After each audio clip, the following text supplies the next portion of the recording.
es palabra del Señor por una razón, porque está en la palabra, en la escritura, y porque de acorde a las circunstancias y a los tiempos que estamos viviendo, qué bien que nos hace recordar el propósito para el cual el Señor nos ha creado, sea hombre o mujer, o estando en la condición en la que se está, o padre, o hijos, o nietos, o familiar, en la condición en la que estemos, siempre el Señor tiene una palabra para nosotros, para su pueblo.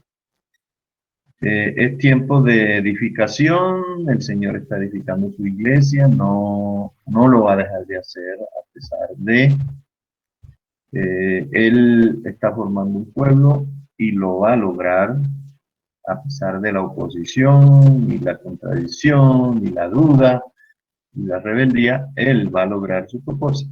Indistintamente la obra del enemigo, indistintamente la desobediencia del hombre, el Señor va a lograr su objetivo. Ahora, el propósito de Él es tener un pueblo para su gloria, como dice la Escritura, y nosotros pues en algún sentido nos sentimos privilegiados por el hecho de que Él nos haya llamado a formar parte de esta nación, de esa nación santa o de ese pueblo santo. Ya, esta palabra que yo considero que es muy importante para este tiempo en la iglesia del Señor, eh, que está dirigida más específica, es para todos, pero más específicamente en este momento para los hombres. Yo usé una figura de salvavidas, es un salvavidas que Dios le está soltando al hombre, al varón, para que asuma su rol de varón de Dios y ponga en orden todas las áreas de su vida. Es un reto sin duda, pero posible. Y, y dado al relajamiento que hay por parte de los hombres en muchos sectores, no solamente de la iglesia, sino también de la sociedad, qué bueno que el Señor nos recuerde que tenemos un rol que cumplir y una tarea que desarrollar. Y el apóstol Pablo pues nos está soltando este salvavidas, creo yo. Ahora, uso otra figura. Por ejemplo, Pablo, si usted lee bien la carta del apóstol Pablo a Timoteo, la 2, y la carta a Tito, usted puede hacer ahí hay unos contrastes en donde Pablo, por ejemplo, en segunda de Timoteo habla de carácter de los hombres postreros. Y es una palabra muy, pareciera que fuera dada dentro del contexto del mundo, pero es una palabra muy general del carácter de los hombres postreros. Y es una antítesis de lo que estamos viendo nosotros acá ahora. Esos son los dos espejos. El espejo a la luz de la palabra de todas estas, por lo menos 20 virtudes que hemos venido y que estamos desarrollando. Miramos ese espejo y cada hombre, cada varón tiene que, cada vez que se ponga frente al espejo, tiene que mirar eso y hacer su análisis, su conclusión o su comparación respecto a la medida de ese varón perfecto. Sin duda, cuando usted mira todas esas cualidades y esas virtudes, usted la conclusión a la que puede llegar, pues solamente Cristo las tiene todas. Pero ese es el modelo que el Señor nos ha dado, a la medida de la estatura de la plenitud de Cristo. No tenemos otro, ni siquiera humana, aunque Pablo en alguna oportunidad dijo, sed imitadores de mí como yo de Cristo. O sea, hay modelos humanos, por supuesto, pero el modelo perfecto que tenemos en ese espejo es el Señor Jesucristo. En el otro espejo, pues está ese hombre del mundo, ese hombre impío, que tiene esas características que también el apóstol Pablo revela ahí en 2 Timoteo, de que serán crueles, interpelantes, asesinos, y también si hace la lista yo creo que da más de 20. Entonces nos tenemos que mirar a la luz de los dos espejos, pero el nuestro es el espejo de la palabra de Pablo a Timoteo y a Tito, en donde nos da estas 20 virtudes que son un reto para nosotros y es con la cual nosotros nos tenemos que desarrollar. Es decir, el varón que desarrolla estas cualidades, diciéndolo de otra manera, es el proceso de santificación. Es decir, una persona que se preocupa, que ocupa su rol, que desarrolla su rol pese a los errores y que va reflejando estas cualidades de Cristo. Ese es el proceso de santificación, sin duda. Entonces, simplemente para recordar la escritura, el apóstol Pablo le dice a Timoteo y a Tito de esta manera. Lo voy a leer en la versión que yo usé al principio, que es la Dios habla hoy. Si ustedes tienen la Reina Valera, no hay ningún problema. Esa manera de recordar qué es lo que estamos estudiando. Le dice el apóstol Pablo a Timoteo, versión Dios habla hoy, esto es muy cierto. Si alguno aspira a un puesto de dirigente en la iglesia, a un buen trabajo aspira. Dice que es muy buen trabajo. Entonces, por eso, la conducta del que tiene responsabilidades como dirigente ha de ser irreprensible. Ya dijimos que este es el término que los aglutina a todas las demás virtudes, irreprensible. Debe ser esposo de una sola mujer, eso ya lo hablamos, lo desarrollamos el domingo, es decir, casado una sola vez, y llevar una vida seria, juiciosa y respetable. Debe estar siempre dispuesto a hospedar gente en su casa, debe ser apto para enseñar, no debe ser borracho ni amigo de peleas, sino bondadoso, pacífico y desinteresado en cuanto al dinero. Debe saber gobernar bien su casa, que fue la paralela a la de ser el marido de una sola mujer. Esas dos las vimos juntas para dar un contexto más claro de en dónde es que el hombre debe desarrollar estas virtudes. Y en el hogar, sobre todo, que alguien dijo que la prueba de fuego es el hogar. Creo que tiene razón. Debe saber gobernar bien su casa y hacer que sus hijos sean obedientes y respetuosos. Porque si uno no sabe gobernar su propia casa, ¿cómo cuidar la iglesia de Dios? Por lo tanto, el dirigente no debe ser un recién convertido, un neófito, dice en la otra versión, no sea que se llene de orgullo y caiga bajo la misma condenación en que cayó el diablo. Ese riesgo es terrible cuando se coge a una persona neófita o novata. También debe ser respetado entre los no creyentes para que no caiga en deshonra y en alguna trampa del diablo. Asimismo, los diáconos, no es que Pablo, en Tito da la impresión de que como que Pablo rebajara la norma para los diáconos y pareciese que fuese más exigente con los más arriba. Pero no es así. Cuando él dice de que no debe a Timoteo le dice que no debe ser dado al vino. Aquí debe ser, en la otra le dice, no dado a poco vino, a mucho vino, como si hubiera alguna especie de licencia, pero no hay tal. Debe decir que no es borracho y no debe ser borracho de ninguna manera. Los diáconos deben ser hombres respetables, que nunca falten a su palabra, ni sean dados a emborracharse, ni a desear ganancias malavidas. Deben apegarse a la verdad revelada en la cual creemos. Este es un punto que hay que hacerle un apéndice en algún momento, porque quizás la cualidad principal, aparte de irreprensible, debe ser esto: apegado totalmente a la verdad, fiel a la verdad. Y Pablo le insiste a Timoteo y a Tito de las dos veces de esta forma, que debe ser fiel a la palabra. Cuando a Timoteo le dice que tenga cuidado de sí mismo y de la doctrina, le está insistiendo en el asunto de la doctrina, que quizás que la que nos guarda de caer en cualquier otra cosa, herejías o algún tipo de malignidad, es este elemento de la fidelidad a la palabra. No lo había dicho antes porque creo que en algún momento va a aparecer, pero va a llegar el momento en que tenemos que hablar claramente de que esta es la virtud principal de alguien que ejerce el liderazgo, no ser un legislador de la palabra, sino apegado a la palabra, que la palabra gobierne su corazón y que la palabra sea la que dirija todos sus pasos. Y también mantener limpia la conciencia. Bueno, tiene que ver con los pecados, con maldades, etc. Primero deben ser sometidos a una prueba.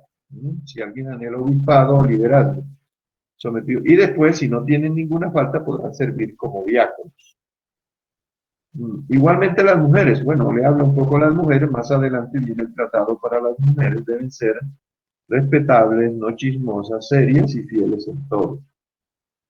Un diácono debe ser esposo de una sola mujer, una reiteración a ese punto, y saber gobernar bien a sus hijos y a su propia casa, porque los diáconos que realizan bien su trabajo se ganan un lugar de honor y con mayor confianza podrán hablar de su fe en Cristo Jesús. A Tito, en el mismo tenor, en el mismo sentido, Tito 1.5 dice: cuando te dejé en la isla de Creta, lo hice para que arreglaras lo que quedaba por arreglar y para que en cada pueblo nombraras ancianos de la iglesia de acuerdo con lo que yo te encargué. O sea, de acuerdo a esta norma, Tito fue encargado por el apóstol Pablo en la isla de Creta para que estableciese esos líderes en las iglesias, pero tenían que tener estas características. Dice que un anciano debe vivir de tal manera que no haya nada de qué reprenderlo. Debe ser esposo de una sola mujer, casado una sola vez, entre comillas, y sus hijos deben ser creyentes. Mire que este es un requisito, ¿no? Los hijos deben ser creyentes.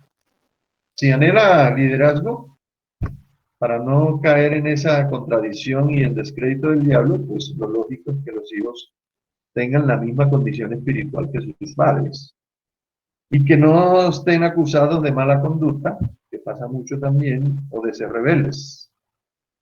Pues el que tiene responsabilidades como dirigente de la iglesia está encargado de las cosas de Dios y por eso es necesario que lleve una vida recta. No debe ser terco ni de mal genio, no debe ser borracho ni amigo de peleas ni desear ganancias malavidas. Al contrario, siempre debe estar dispuesto a hospedar gente en su casa y debe ser un hombre de bien, de buen juicio, justo, consagrado a Dios y disciplinado.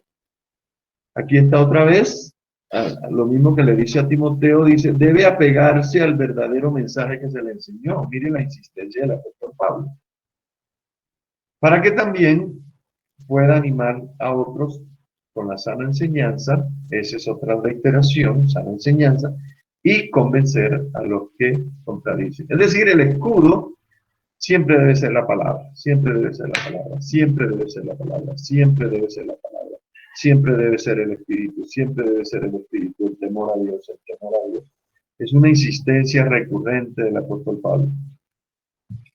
Entonces la lista con sus 20 cualidades, muy rápidamente: irreprensible, marido de una sola mujer, casado una sola vez, sobrio, prudente, decoroso, hospedador, apto para enseñar, no dado al vino, no soberbio, no iracundo, no pendenciero o amante de las peleas, no apacible, amable, no codicioso de ganancias deshonestas en cuanto al dinero, que gobierne en su casa, que tenga buen testimonio de los de afuera, amante de lo bueno, justo, santo y no un novato o neófito. 20 cualidades, 20 virtudes, 20 mandamientos, 20 requisitos, 20 demandas, todas fruto del Espíritu.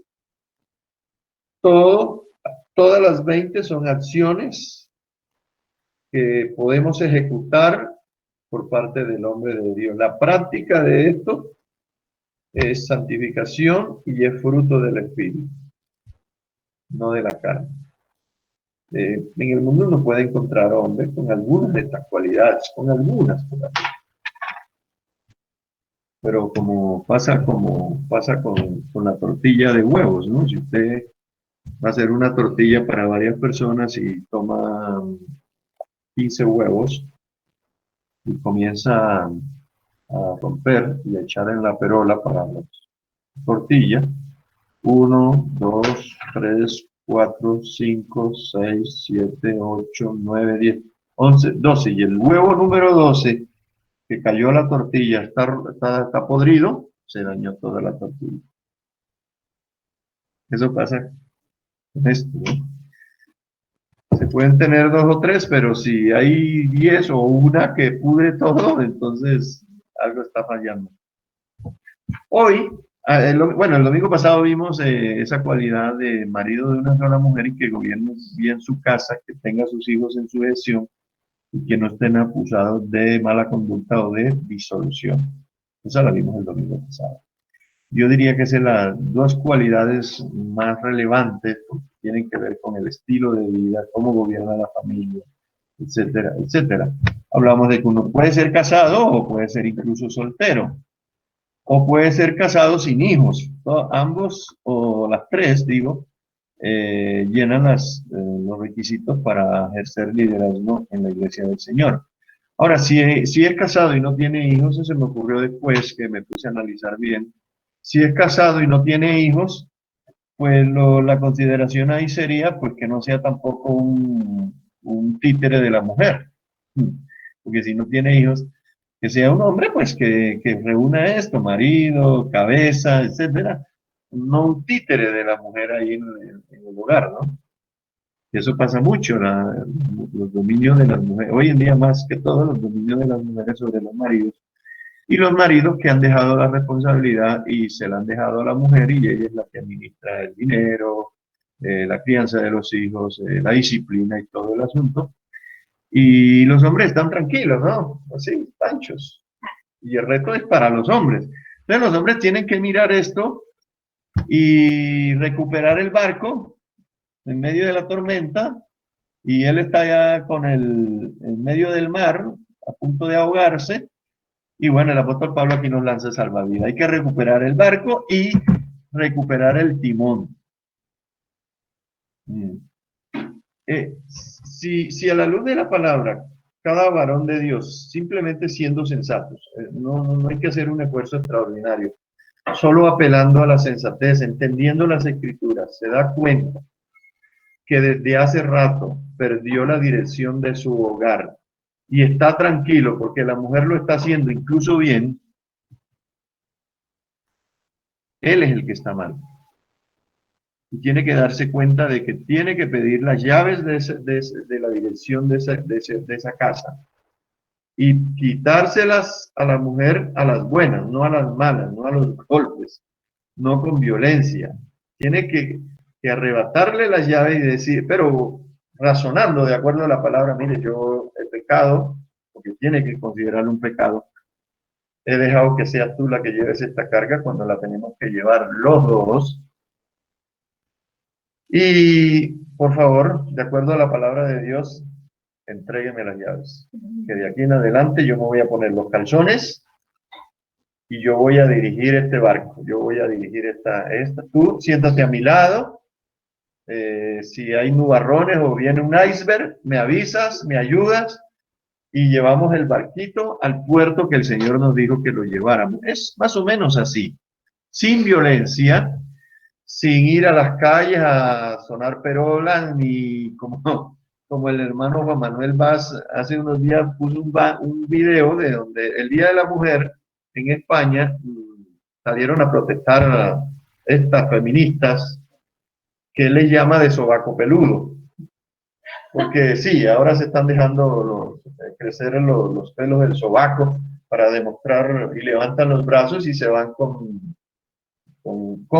todo el frío en España y con blusas sisas, pero para mostrar los pelos de los sobacos, para demostrar lo machas que son.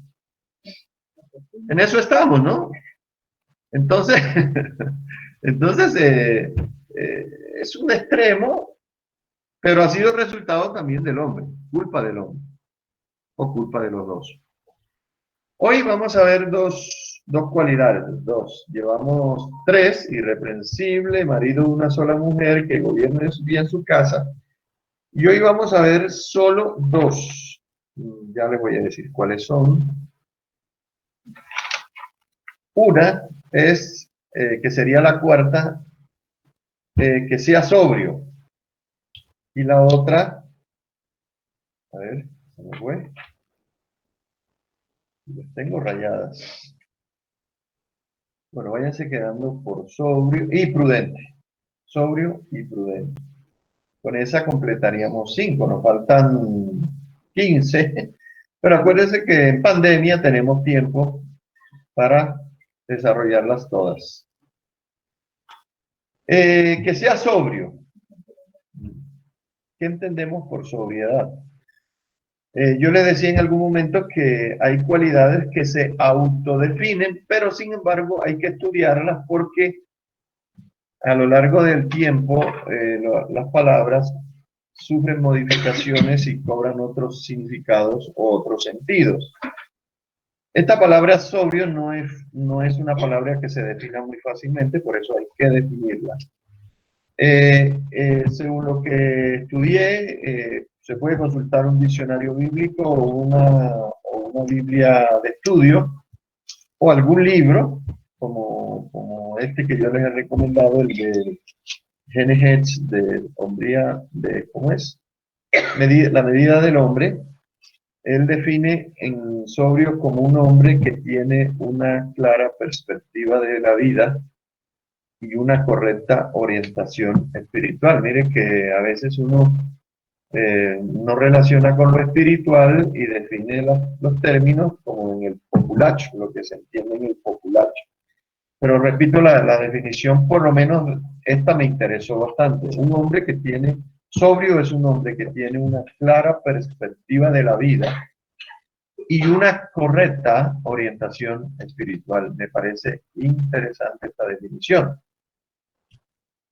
En otras leí de que es un hombre estable y firme, y ya serían dos virtudes que podríamos agregar a las 20. Estable y firme. Alguien que tiene pensamiento claro o que está bien ubicado. O, como lo digo yo, alguien que sabe para dónde va, que sabe qué hacer.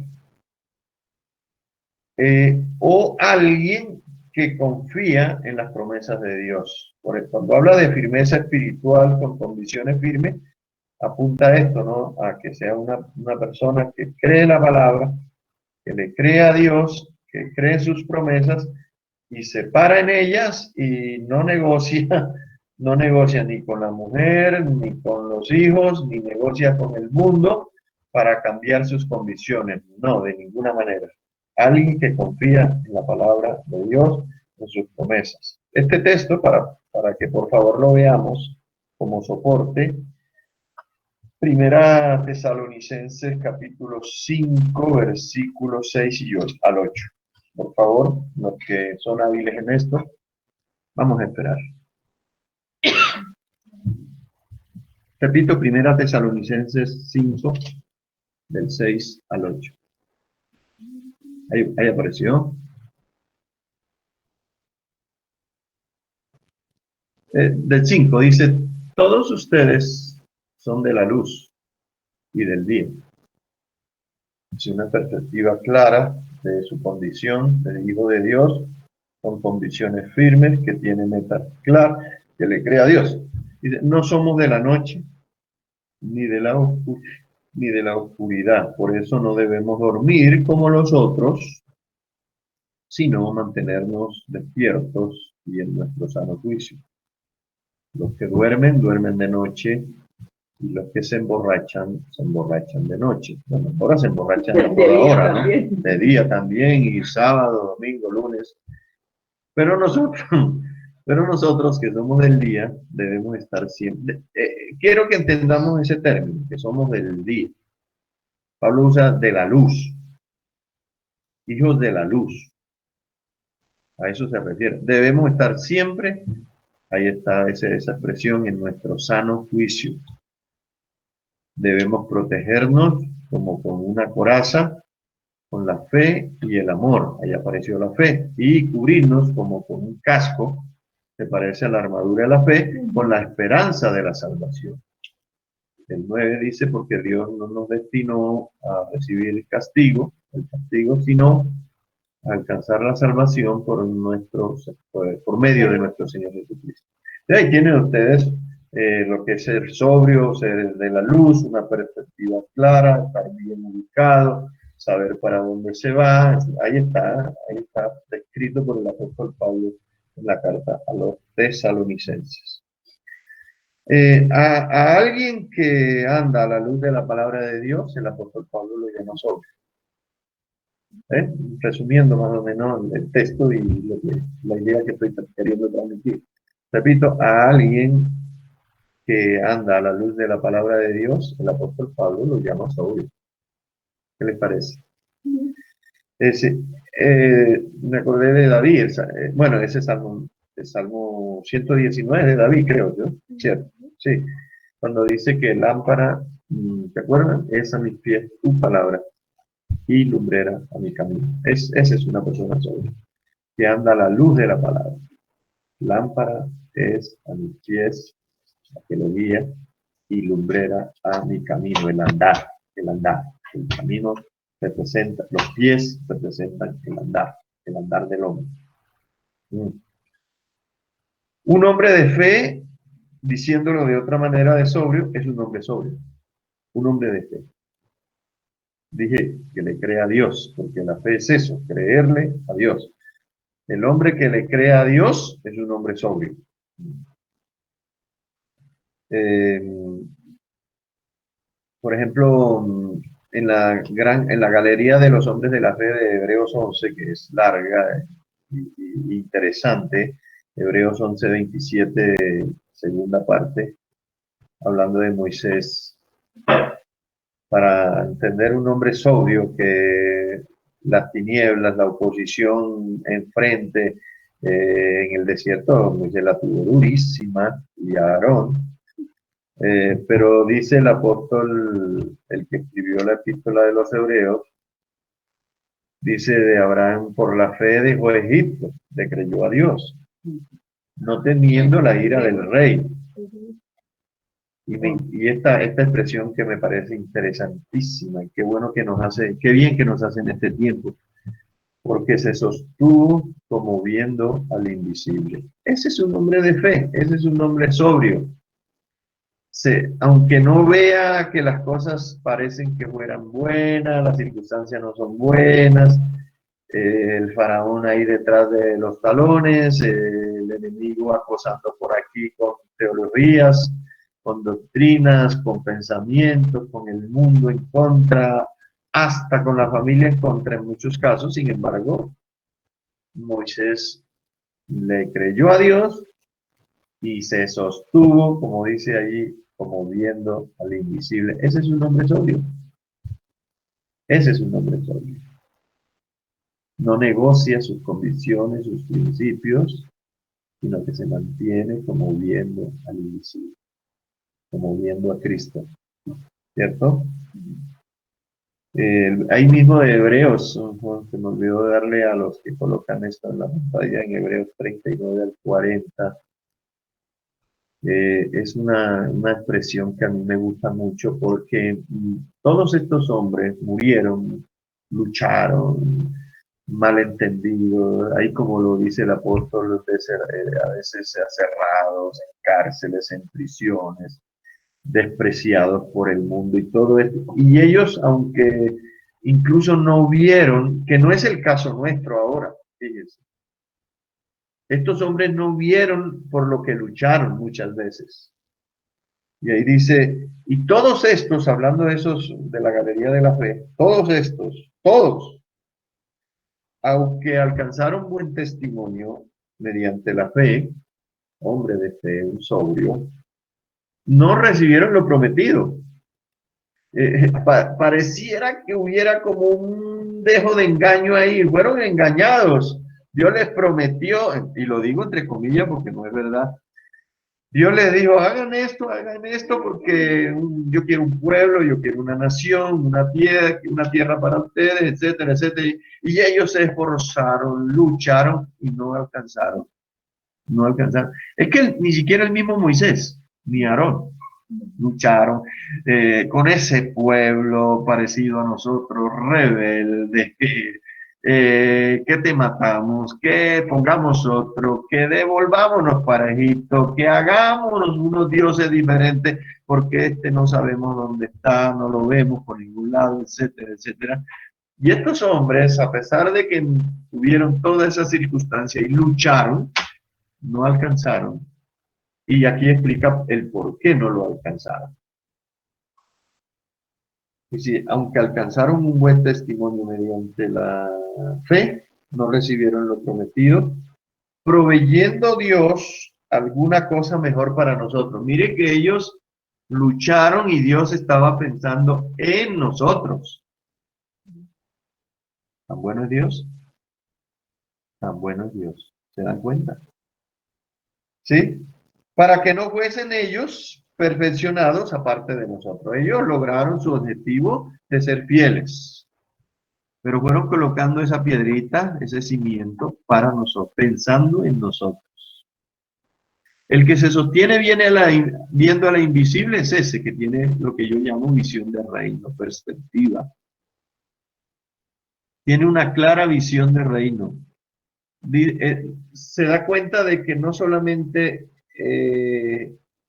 hay que trabajar en este tiempo, sino que está proveyendo para el futuro.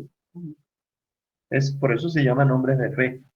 Es por eso que en medio de la bruma y de la oscuridad del mundo, ellos logran ver más allá de las circunstancias y del humo de las tinieblas, logran ver más allá y se sostienen sencillamente creyéndole a Dios o viendo al invisible, es lo mismo.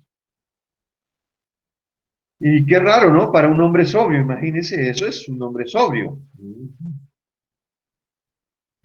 Para que no fuesen ellos perfeccionados aparte de nosotros. Entonces aquí aparece el proceso de santificación. Ese proceso, ellos alcanzaron, fueron justificados por eso, se llama santificación. Y estas 20 cualidades son fruto del Espíritu que producen eso, santificación. El resultado de desarrollar todas esas cualidades, en definitiva, es eso, santificación. Ahora, como mencionamos la fe, es bueno decirlo, antes de que lo pasemos por alto, la fe, oiga bien esto, la fe está presente en cada una de las virtudes, cualidades, mandamientos, requisitos o demandas que el apóstol Pablo está mencionando a Timoteo y nos está mencionando a nosotros.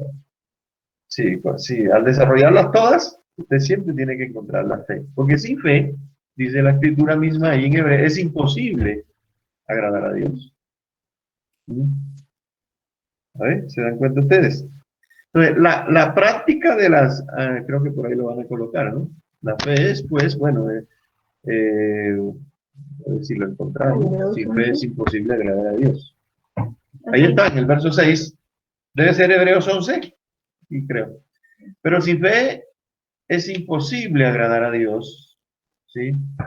Porque es necesario que el que se acerca a Dios crea que le hay y que es galardonador de los que le buscan.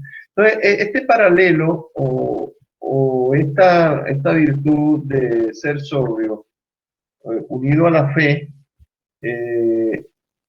es muy importante en el desarrollo del carácter del cristiano. Es muy importante. Entonces, la fe va a aparecer en todos, aunque no se nombren, ni siquiera de soslayo. Pero allá adentro, el que está escribiendo la carta sabe que la fe es vital para esto. Porque la idea es, yo hago esto, yo desarrollo esto, yo me esfuerzo por esto, para agradar a Dios. Y como consecuencia, pues vamos a tener buen testimonio delante de la iglesia y como dice el apóstol, con los de afuera. Entonces, la práctica de estas 20 cualidades son un fruto del Espíritu también. Eso hay que decirlo también, son un fruto. Y mire que Pablo en ningún momento nos habla del fruto del Espíritu allá en Gálatas, ¿no? Gálatas 5. ¿Qué? ¿Gálatas 5? Sí, Gálatas 5.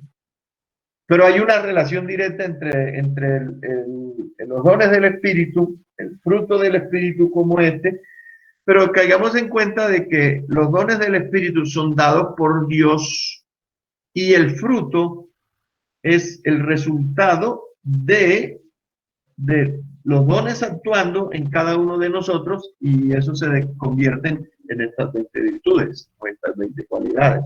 Entonces, repito, los dones son dados por Dios, pero las 20 cualidades es el desarrollo del carácter y de la personalidad nuestra, pero guiados por el Espíritu Santo. Nunca en lo natural, nunca en la carne.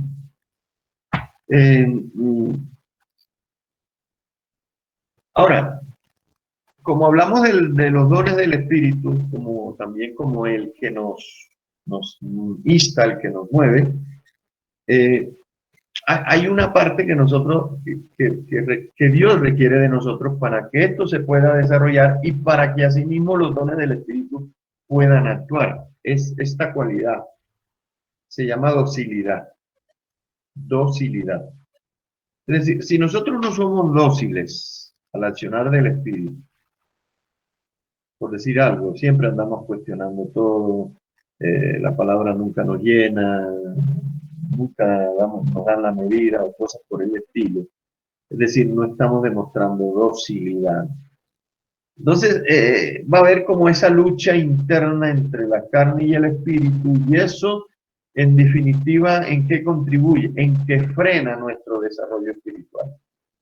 Entonces, este carácter cristiano que el apóstol Pablo nos está describiendo aquí, va a tener sus dificultades, vamos a tener tropiezos, vamos a tener dificultades con los hermanos y peor aún con el Señor, porque en la medida en que no hay docilidad en nosotros para recibir la palabra tal como el Señor nos la da, que tenemos que cuestionarla, tenemos que ir poniéndole pero por aquí, entonces el desarrollo de estas habilidades o el fruto del Espíritu se va a ver frenado.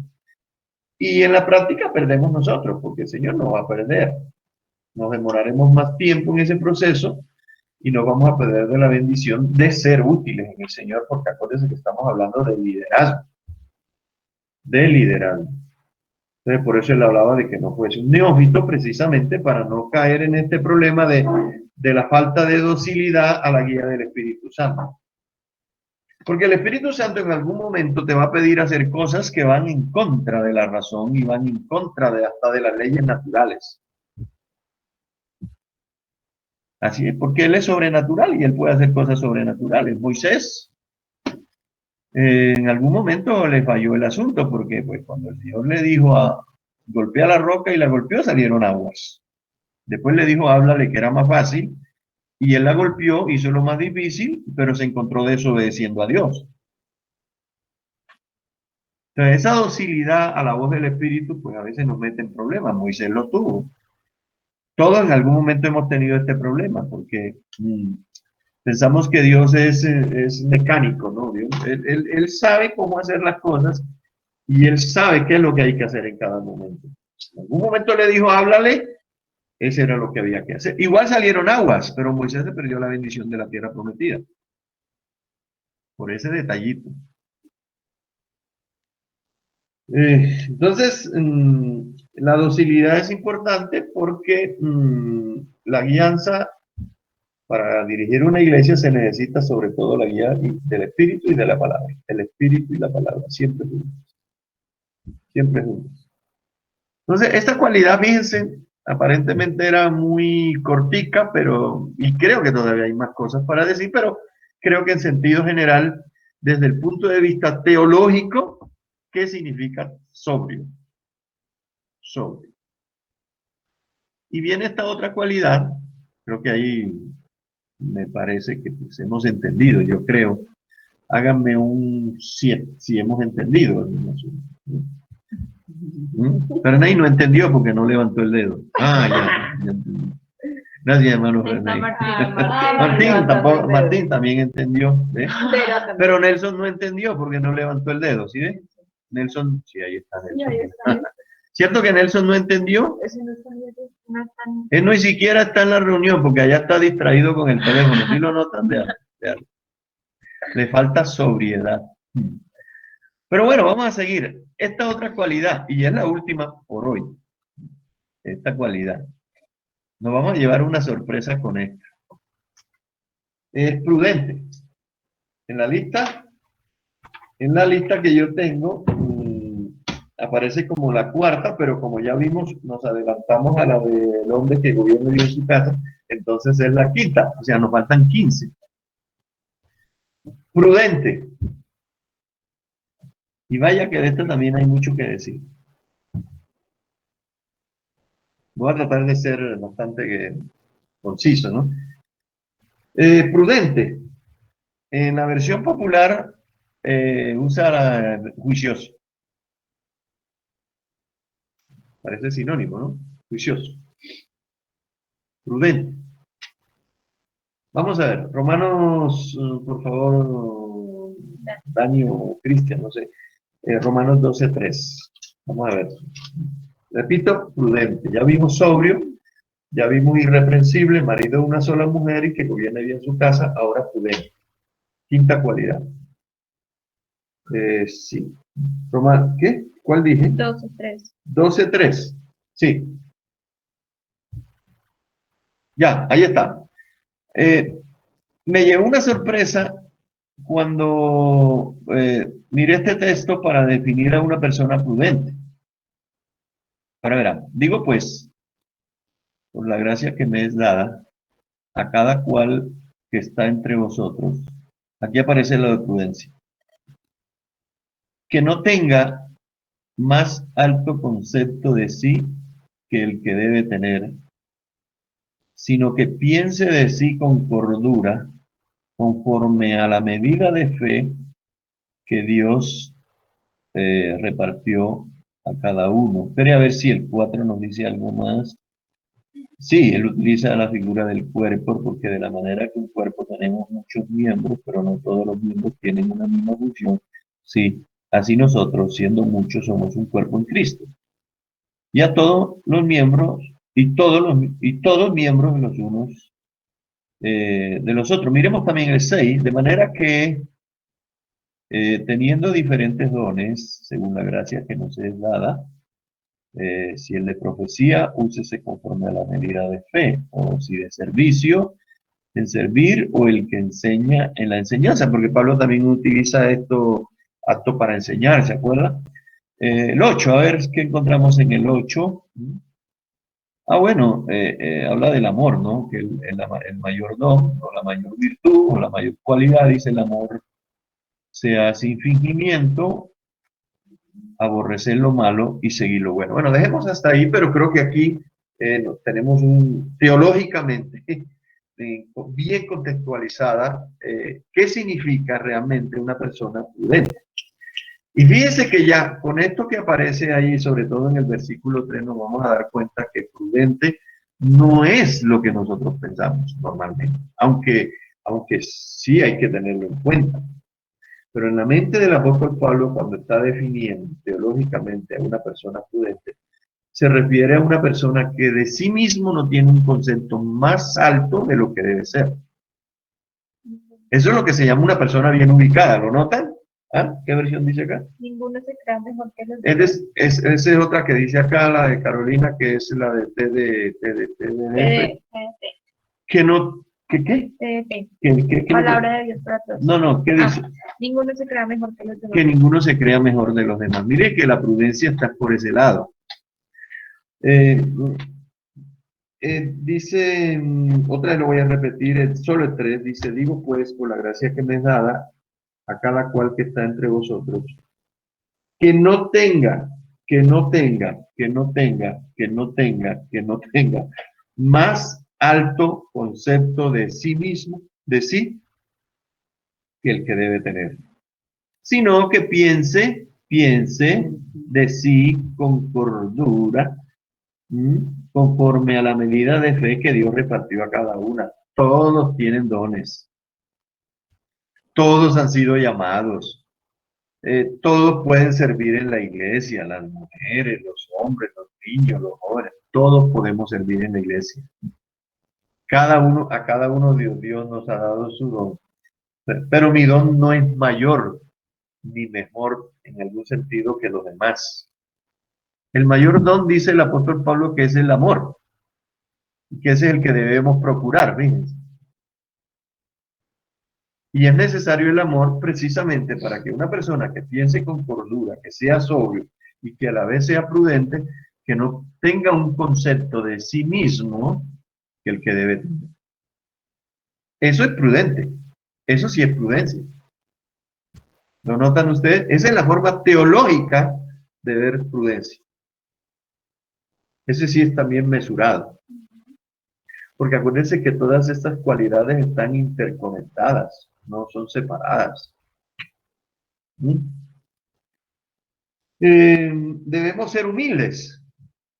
sería otra forma de decirlo. Una persona humilde, ya en este caso sería un sinónimo humilde de una persona prudente, una persona humilde, que, que reconozca que lo único que nos diferencia en el cuerpo de Cristo es la función, pero la condición es la misma. Acuérdense que Pablo también es el que dice que delante de Dios somos mismos, o sea, el apóstol Pablo hace el pensamiento de él también. En cuanto a condición delante de Dios, no hay diferencia ni entre griego, ni entre judío, ni entre hombre, ni mujer. Todos valemos lo mismo, ¿de acuerdo? Pero en cuanto a la función, ahí sí encontramos la diferencia. Ahora, si de acuerdo a la función, tú estás en un cargo de dirigente dentro de la iglesia, por decirlo de alguna manera, más arriba del otro, no te las des. Porque por la gracia de Dios estás o estamos allí.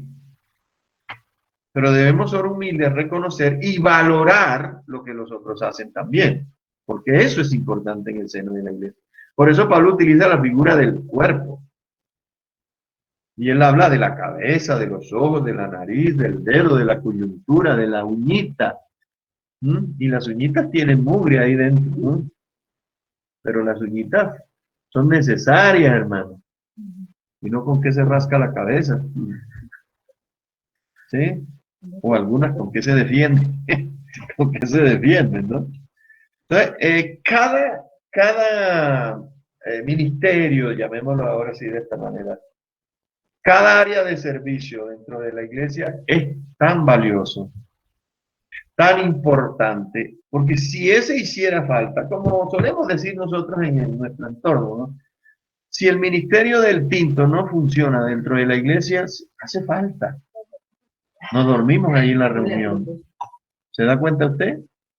Por decir también el que limpia las sillas, el que limpia. Si usted entra al servicio de baño un domingo en la reunión, por ejemplo, y encuentra el baño sucio, usted inmediatamente dice, ¡eh!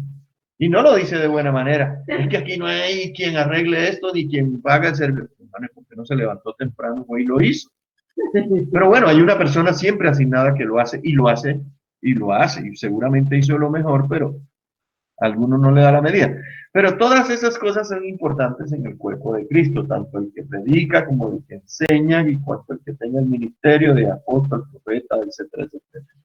Cada uno no debe tener, prudente es alguien que no debe tener mayor concepto de sí mismo que el que debe tener. Mire que cómo está enlazado con el anterior. Bien ubicado, buena perspectiva, humilde. ¿Ves cómo están enlazados los unos con los otros? Ahora, debemos ser humildes. Otra palabra que me encontré, ecuánime,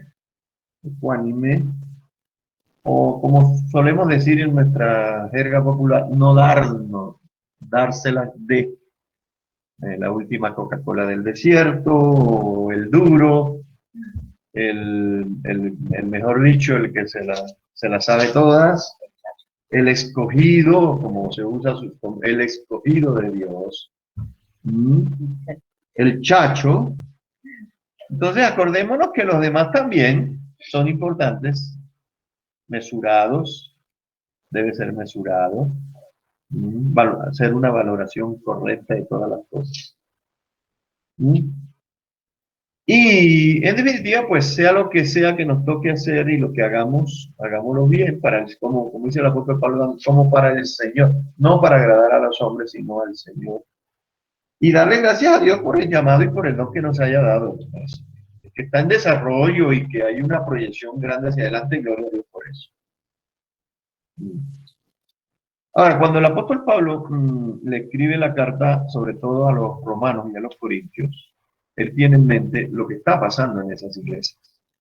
Y es este fenómeno de las Coca-Colas del desierto, que se las daban de superapóstoles, ¿de acuerdo? Se lea bien la carta a Corintios y se da cuenta, y lea la carta a Romanos y se da cuenta que la mayor oposición que los apóstoles encontraron, los discípulos encontraron en el primer siglo, y es un fenómeno que es repetitivo a lo largo de toda la historia, y se va a dar siempre este fenómeno de las personas que no son prudentes en el sentido de creerse más y mejores que los otros, que los demás, que los hermanos.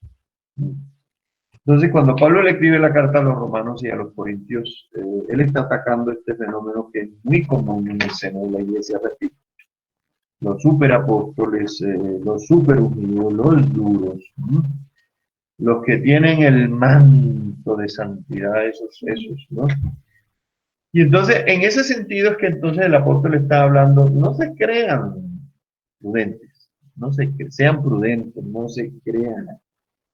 ¿Sí? Y eso es lo que él tiene en mente cuando escribe su carta. Nosotros entendemos prudente, por eso decía, ahora nos vamos a llevar la sorpresa porque nosotros entendemos prudente de otra manera. Nosotros entendemos prudente como una persona recatada, una persona medida, como una persona que no, por norma, no le gusta meterse en problemas. Sí, que no habla más de la cuenta.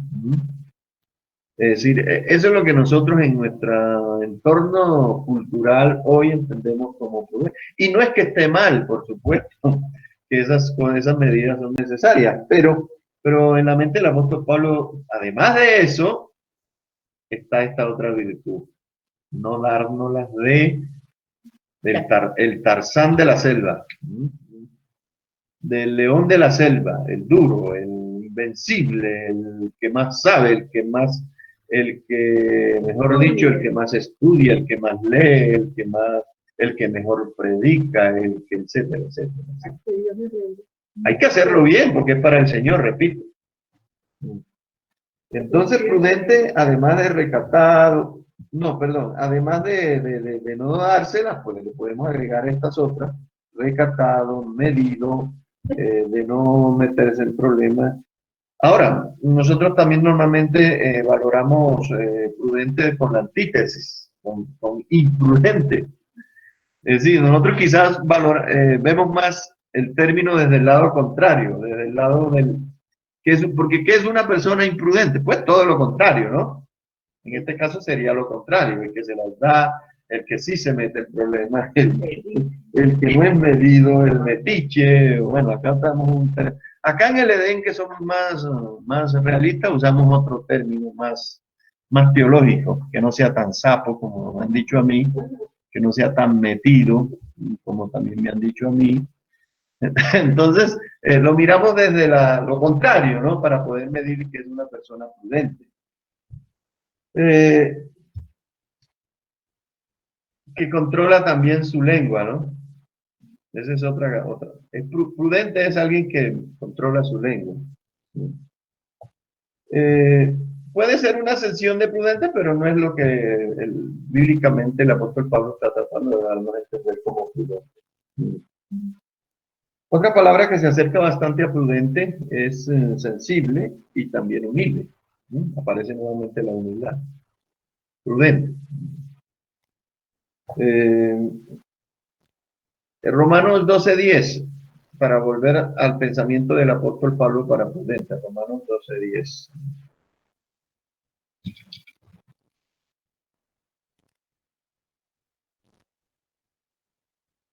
Mire esta virtud que aparece aquí, también para prudente. Aparece el amor. No dárselas, amar a los hermanos. Dice, amados los unos a los otros con amor fraternal. En cuanto a honra, prefiriéndoos los unos a los otros. El 11 también creo que sirve en lo que requiera diligencia, no perezosos, fervientes en espíritu, sirviendo al Señor, gozosos en la esperanza, sufridos en la tribulación, constantes en la oración, compartiendo para las necesidades de los santos, practicando los pues. ¡Ay! Aquí apareció la canasta familiar en el 13. Yo ayer me tocó volver a poner otro chat al respecto con el asunto de la canasta de amor. Oiga, el 14 dice, bendecid a los que os... Mire que Pablo también tenía canasta de amor, ¿verdad? Bendecid a los que os persiguen, bendecid y no maldigáis. Gozaos con los que se gozan, llorad con los que lloran. Mire que esa es una persona prudente. unánimes entre vosotros, no altivos.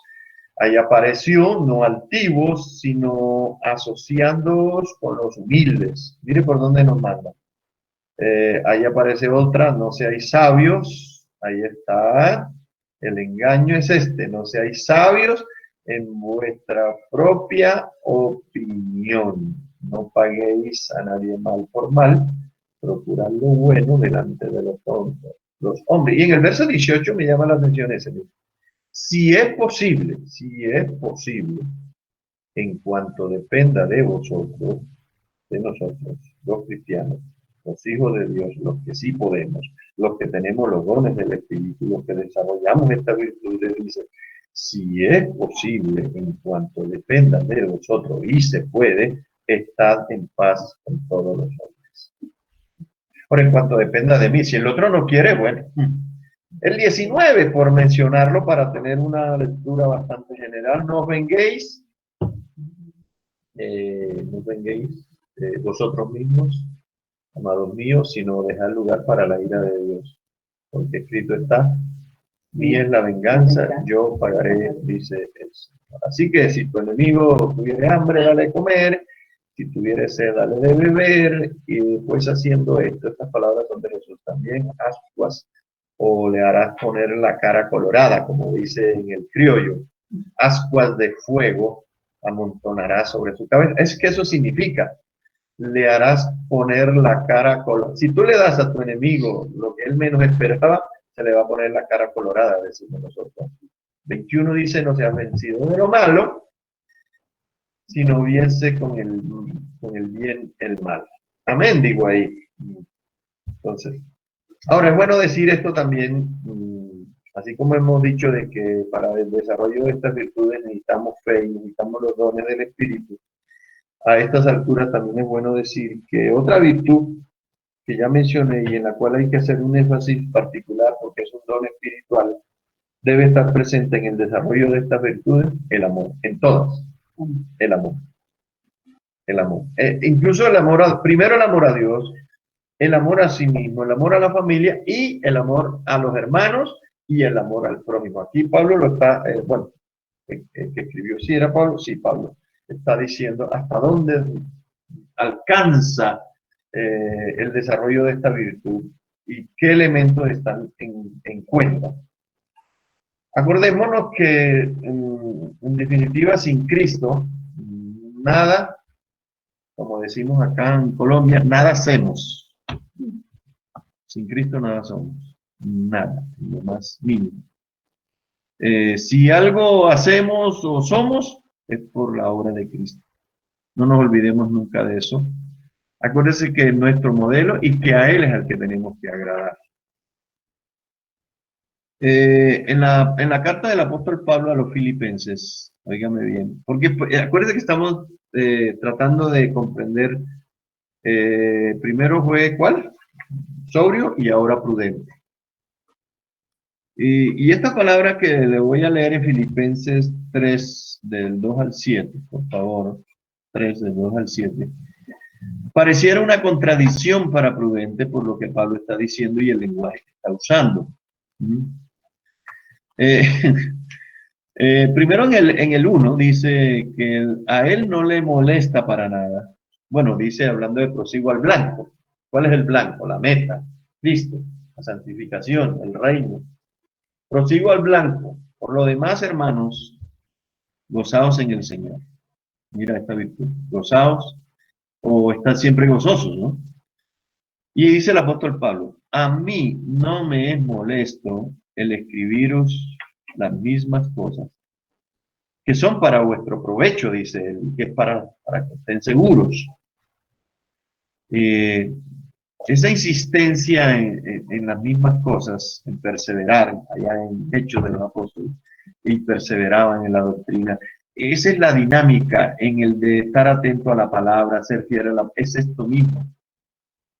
Pero el verso 2 parece ser que está hablando una persona que está hablando de prudencia y sin embargo se le olvidó en el término general de prudente. Supongamos que él está en un púlpito delante de damas y todo, y utiliza esta expresión que parece ser que no tiene nada que ver con prudencia. Mire usted, guardaos de los perros. Por favor, el que está hablando de prudencia aquí está siendo imprudente, está ofendiendo. Guardaos de los perros, por favor. Qué prudencia hay ahí, hermano. ¿No lo notan? Fíjense que no es por el lado que nosotros vemos prudencia, es por el otro lado. El que es prudente siempre dice la verdad. Siempre habla de lo que está ocurriendo en realidad. Y como él está hablando desde el contexto de lo que está ocurriendo en la iglesia de su tiempo, a estos que se las dan de los super, mega, hiper apóstoles, a ellos, el apóstol Pablo los llama perros. Y a otros más por ahí, a los que se oponen, los que siempre están contradiciendo, los que nunca están de acuerdo. A esos, el apóstol Pablo, ahora pecando de imprudente, le llama perros. Por favor, ¿cómo una persona va a decir eso desde un púlpito? Eso no, utilice otro término. No le diga perros, dígale canes. Guau, guau. Pero no le diga perros. No le diga animales, dígale cuadrúpedos. ¿Ve? Pero bueno, todo en su contexto cabe.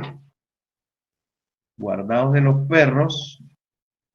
Y ahora miren a quién le está diciendo perro, a sus paisanos. Dice, guardaos de los malos obreros, que también los hay.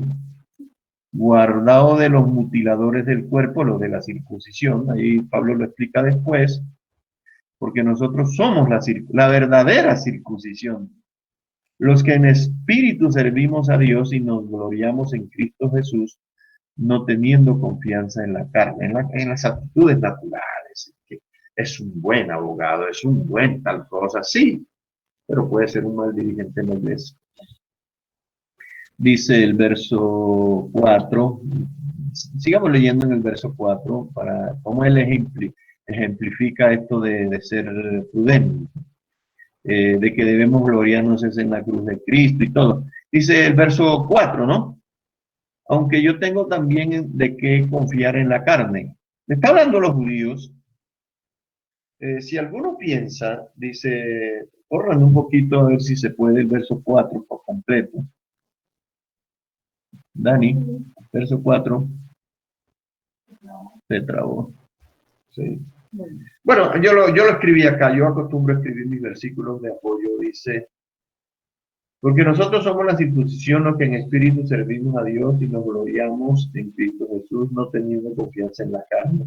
Aunque yo también tengo que confiar en la carne. Si ustedes quieren ahora títulos, ínfulas, bueno, ahora verán, voy a actuar como loco, dice el apóstol Pablo también en una carta.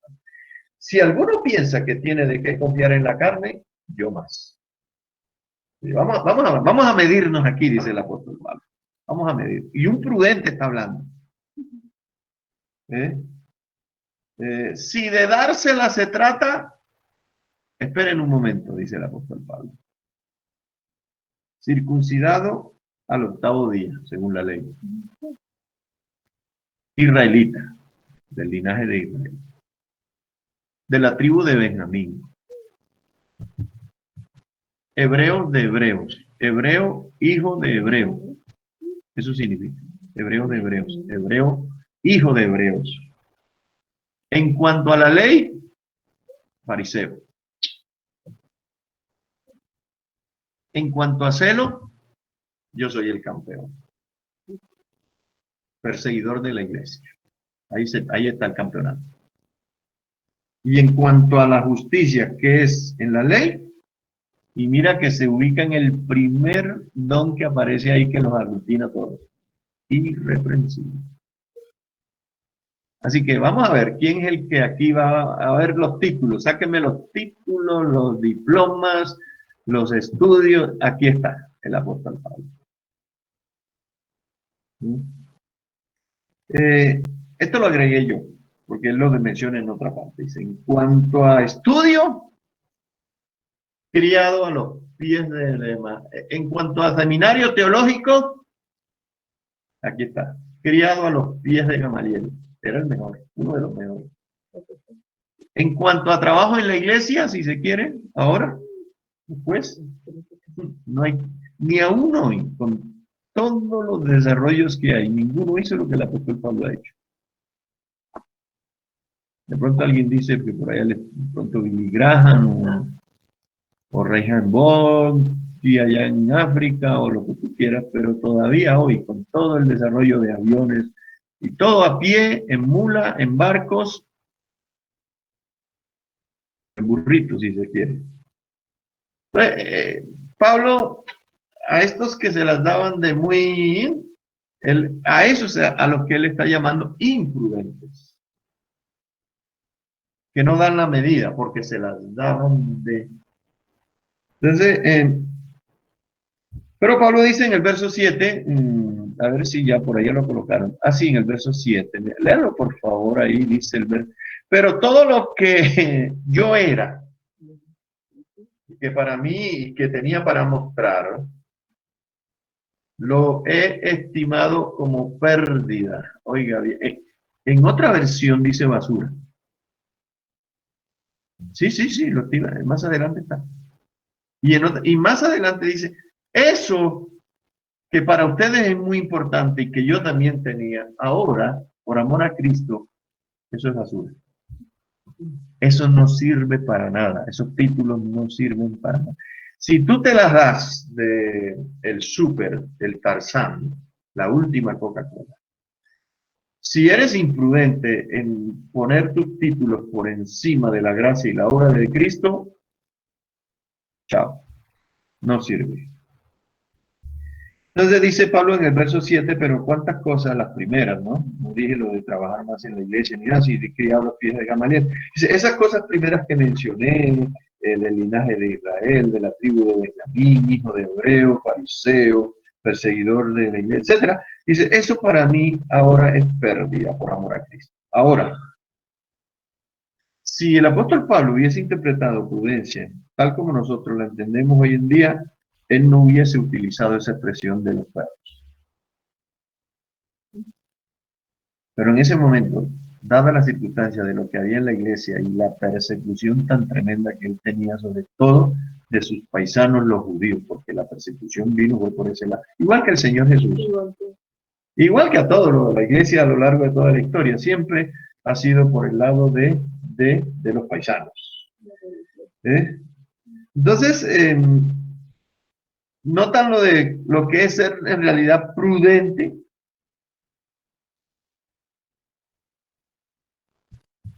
Es una persona que tiene un concepto de sí mismo mesurado, medido. Sabe que Dios ha sido llamado por Dios, puesto en ese cargo de dignidad, pero de ahí para adelante no hay que dar cabida ni al orgullo, ni a la jactancia, ni a la soberbia, ni a la vanidad. Y repito, por eso es que Pablo dijo, ojo con no poner ahí a un neófito o a un novato o a alguien que tú notes que en sus actitudes de la vida tiene esa soberbia y ese orgullo de ser mejor de pronto o saber más que los demás. Dice, ten mucho cuidado. Y esa es la recomendación que también le da a Timoteo, no solo a Timoteo, sino también a ti. Por decirlo de alguna manera, es mejor a alguien que de pronto no tenga esas habilidades, pero que tenga temor de Dios, que sea medido, que sea, por eso habla de amar, que ame realmente a los hermanos. Porque a la iglesia del Señor servís, dice por ahí en algún otro lado.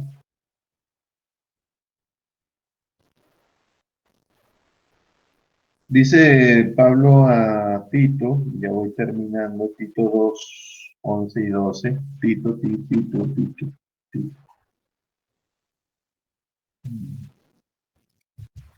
Tito 2, capítulo 2, versículos 11 y 12.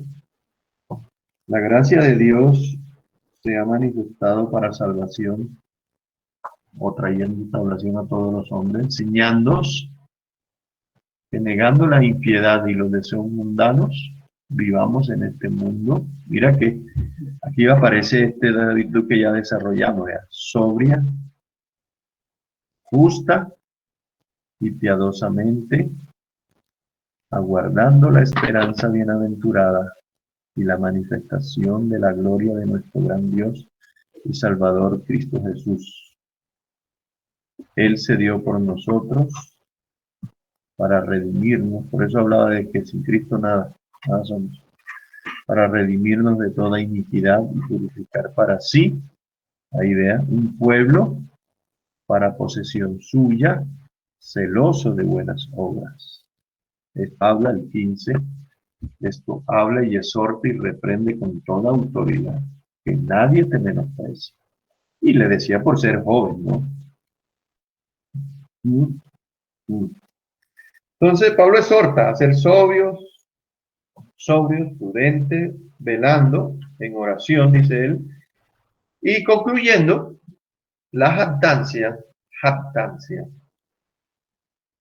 la soberbia, el orgullo, el dárselas, es un pecado. Es pecado. Y fruto de la carne.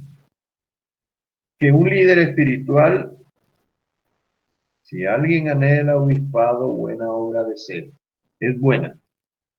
Pero estas cosas deben estar lejos de su corazón y de su estilo de vida, si es que quiere servir en el reino de Dios o en la iglesia del Señor. Voy a repetir la conclusión. La jactancia, el orgullo, la soberbia, el dársela, que Pablo dice que es imprudente, la antítesis, imprudencia, es un pecado que es fruto no del espíritu, sino de la carne, y que un líder espiritual debe apartar de su estilo de vida si es que quiere servir en el reino o en la iglesia del Señor. Acabé por hoy. Amén.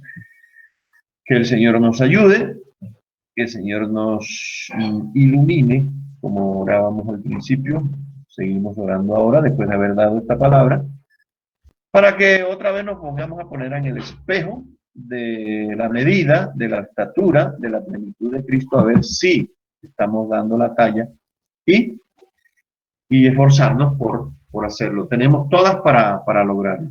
Amén.